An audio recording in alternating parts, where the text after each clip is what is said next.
Hi friends, మీకు ఈ video నచ్చినట్లయితే లైక్ చేయండి, సబ్స్క్రైబ్ చేయండి.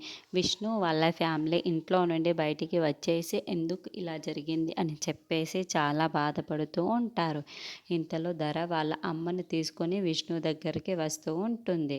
అది చూడగానే అక్కడున్న విష్ణు అయితే చాలా కోపంగా ధరని చూస్తూ ఉంటాడు. ఇంతలో అక్కడున్న ధర అయితే వాళ్ళ అమ్మని తీసుకొని విష్ణు దగ్గరికి వెళ్తూ ఉంటుంది. ఏంటి విష్ణు అలా చూస్తున్నావు? నన్ను చూస్తే నీకు చంపేయాలంత కోపం ఉంది కదా! అవకాశం వస్తే నన్ను చంపైనా చంపేస్తావు కదా నువ్వు అని చెప్పేసి అంటూ ఉంటుంది. ఆ మాటలు వినగానే అక్కడున్న విష్ణు అయితే, ఏంటి ధర, ఇంత చీటింగ్ చేయడానికి నీకు సిగ్గుగా లేదా? నువ్వు ఒక ఆడదానివేనా అని చెప్పేసి అంటూ ఉంటాడు. ఆ మాటలు వినగానే అక్కడున్న ధర మాత్రం ఆ మాటలేమీ పట్టించుకోకుండా నవ్వుతూ ఉంటుంది. ఇంతలో అక్కడున్న విష్ణు అయితే, నా పిల్లల్ని అడ్డంగా పెట్టుకొని నా ఆస్తి మొత్తాన్ని లాక్కుంటావా? ఛీ!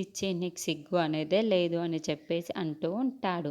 ఆ మాటలు వినగానే అక్కడున్న ధర మాత్రం నాకేమీ లేవు అని చెప్పేసి అంటుంది.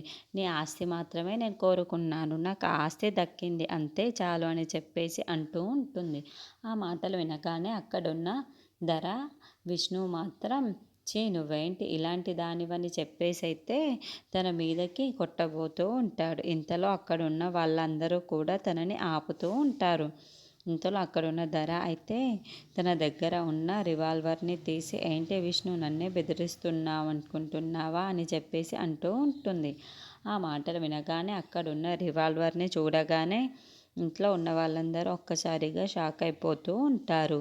ఏంటి ధర ఇంత కూనింది అని చెప్పేసి అనుకుంటూ ఉంటారు.